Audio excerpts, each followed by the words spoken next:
Good morning students. Welcome to today's class. In the last class we have discussed about the different blocks of periodic table, that is S block, B block, D block and F block.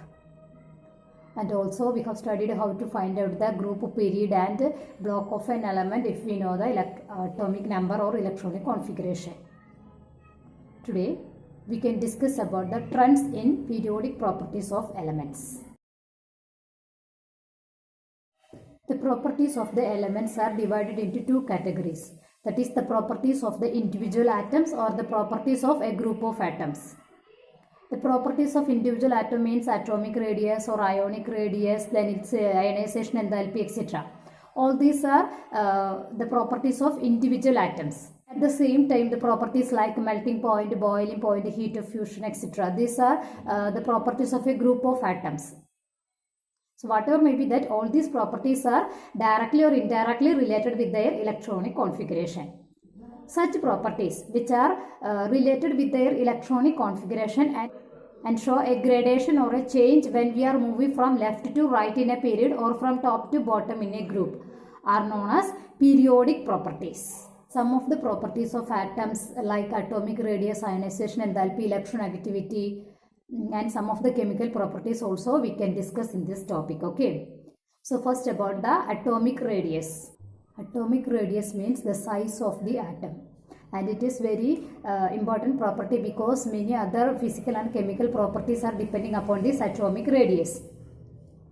And this atomic radius means if we are considering atom as a sphere, the radius of that sphere is known as the size of the atom, or it is also known as atomic radius. Okay, and in the case of an atom, we can define the atomic radius as the distance from the center of the nucleus to the region where the density of electron is found to be maximum. That distance is known as atomic radius.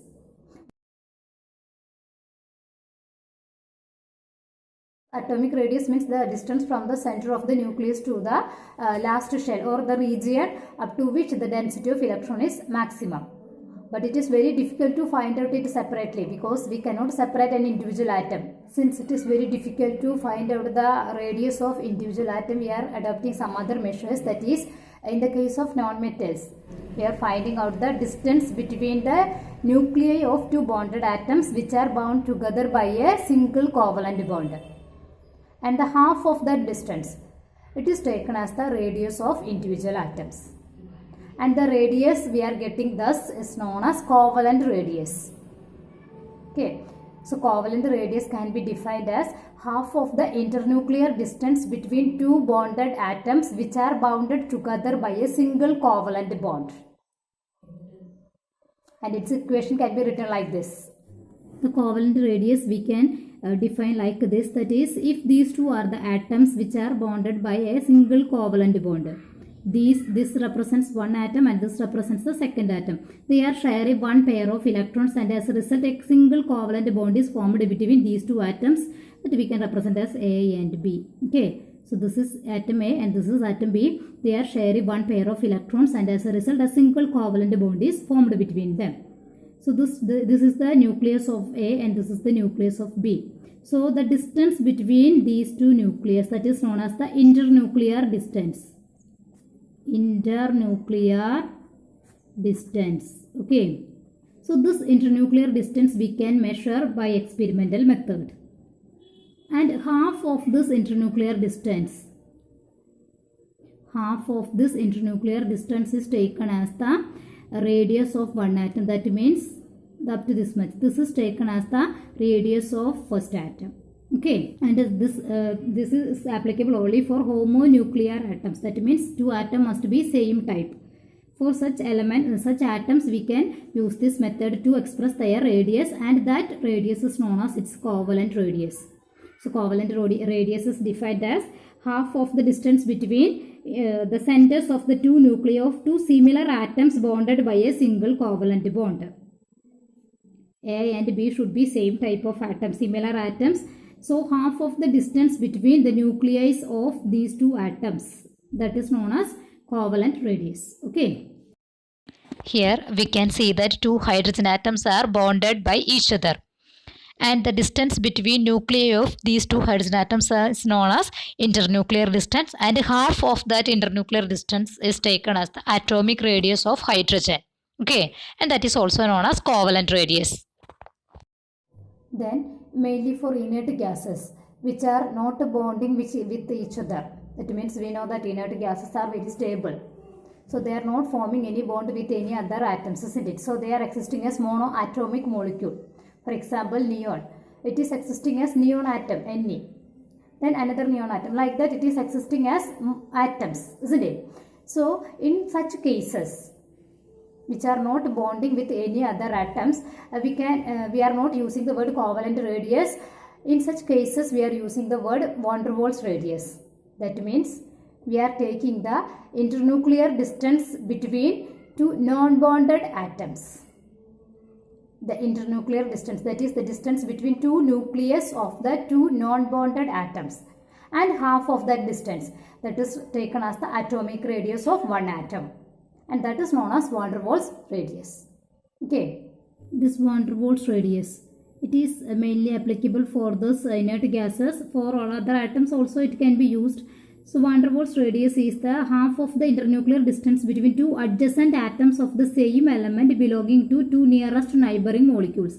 Suppose this is one atom and this is a neighboring atom. So the distance between the nucleus of these two neighboring atoms, this is the internuclear distance, and half of this distance, this is taken as, this is known as the van der Waals radius of that element. Okay, so van der Waals radius is the half of the internuclear distance between two adjacent atoms of the same element belonging to two nearest neighboring molecules in the solid state. Okay, so half of this internuclear distance is taken as van der Waals radius. Clear that? Here it gives two adjacent molecules and the distance between nuclei of these two adjacent molecules, that is also known as the internuclear distance, and half of that internuclear distance is taken as the van der Waals radius of that element. Okay. Then in the case of metals, in a metallic crystal or in a metallic lattice, these atoms are not existing as atoms. We know that metals, they have a tendency to lose electrons, isn't it? So many atoms will be there if you are taking a single crystal of a metal. And all these atoms are losing electron. And as a result, that metal atom is changing into a positively charged ion, isn't it? So we can consider a metallic crystal as such, that is, there will be many number of positively charged ions. And these ions are situated in a sea of electrons, which are lost by these metal atoms. Okay, so there is a sea of electrons. In that sea of electrons, these metallic ions are spread here and or arranged in a particular order.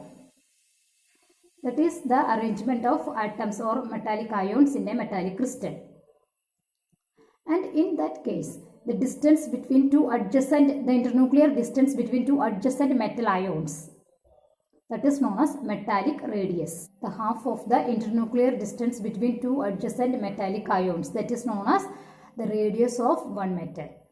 Next, we have to study how this atomic radius varies when we are moving from left to right in a period or from top to bottom in a group. Already we have studied in 10th standard, isn't it? First, about the variation of atomic radius from left to right in a period. When we are moving from left side to right side, the atomic radius is decreasing. It is because when we are moving from left side to right side, the extra electron is entering into the same valence shell.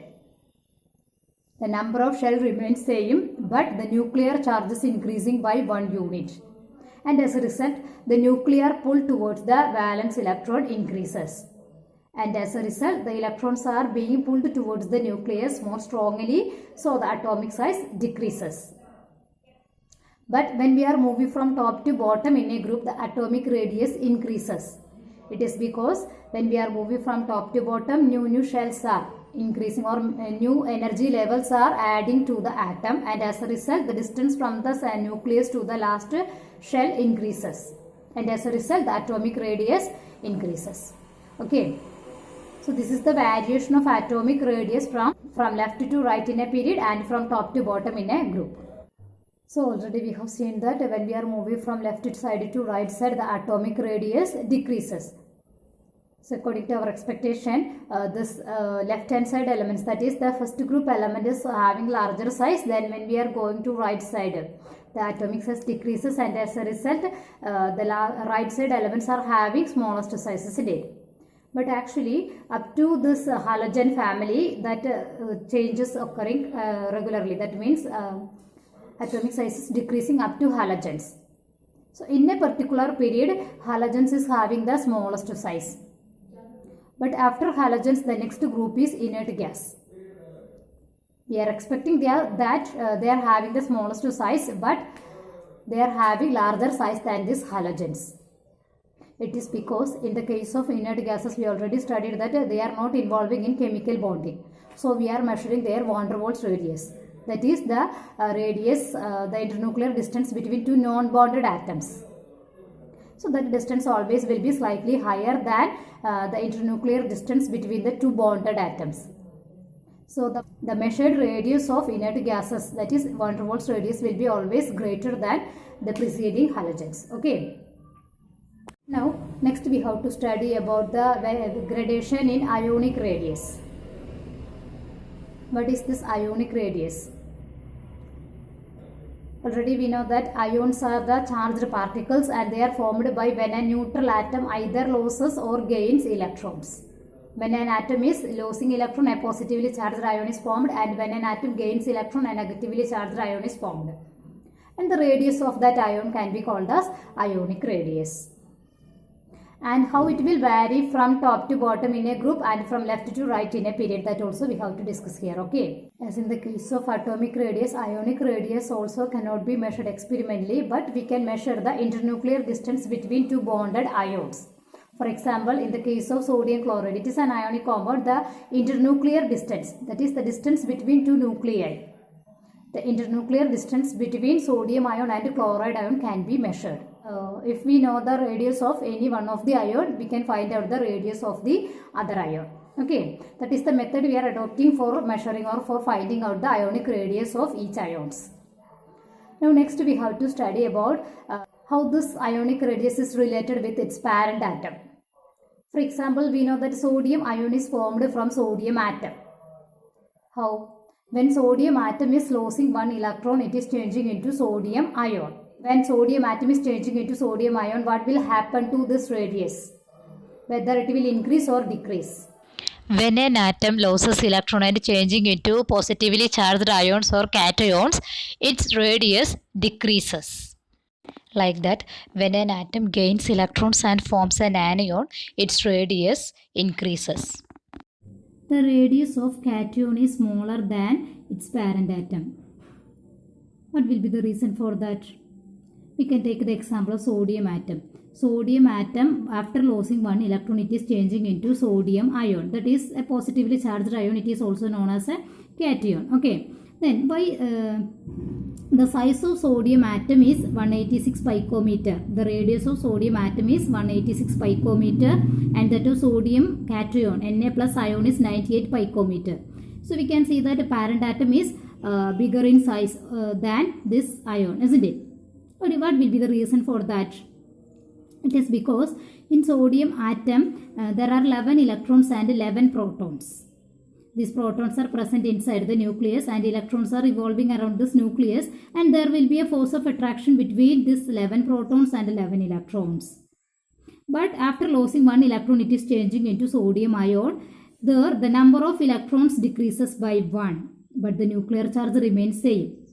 So what will happen to the effective nuclear charge? The nucleus has to attract only 10 electrons. So the nuclear charge felt by each electron will be more. Here 11 proton is attracting 11 electrons, but here 11 protons has to attract only 10 electrons. So the nuclear charge felt by each electron will increase, isn't it? As a result, these electrons are pulled more close towards this nucleus, and as a result, the size of the atom decreases. Size of the ion decreases. Then one more thing we can tell, that is in sodium atom 3 energy levels are there, that is 1s2, 2s2, 2p6, 3s1. 3 shells are there, first shell, second shell and third shell. But after losing one electron, this one shell is losing completely. This one electron along with this shell is losing completely.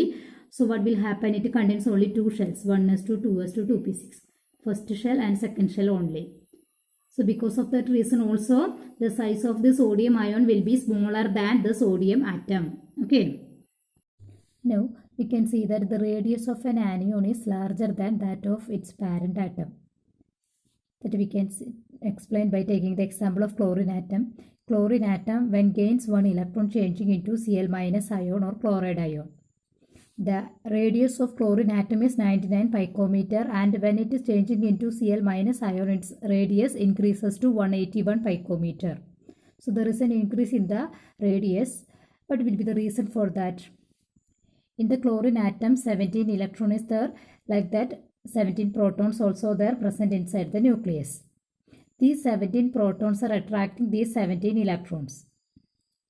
When it is accepting one electron and changing into Cl- ion, the number of electron increases by 1 and the number of electron becomes 18. But the number of proton remains same. That is, the number of positive charge remains same, 17. So, the effective nuclear charge per electron decreases in this anion. That means the electron cloud is held less tightly by the nucleus. The nuclear charge felt by each electron decreases, and as a result, these electrons are less tightly held by the nucleus. This results in the increase in the size or radius. So we can tell that this Cl- ion will be larger than Cl atom. Next we have to study about isoelectronic species. That means there will be some ions which contain same number of electrons, but their nuclear charge will be different. Such species can be called as isoelectronic species. Iso means same number of electrons. That is known as isoelectronic species. For example, O2 minus. What is the total number of electrons in O2 minus? Oxygen atom, we know that it contains 8 electrons. 2 minus means it gained 2 more electrons. So 8 plus 2, 10 electrons will be there. So O2 minus contains 10 electrons. Then F minus. Fluoride ion. What is the number of electrons?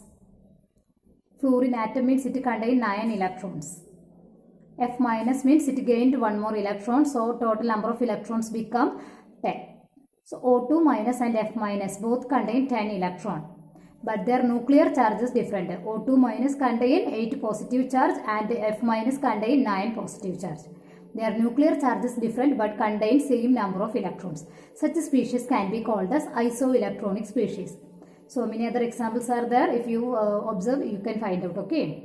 So, in this video, we have discussed about the two periodic properties, that is atomic radius and ionic radius. About the next properties, that is ionization enthalpy, electron gain enthalpy and electronegativity, we can discuss in the next video.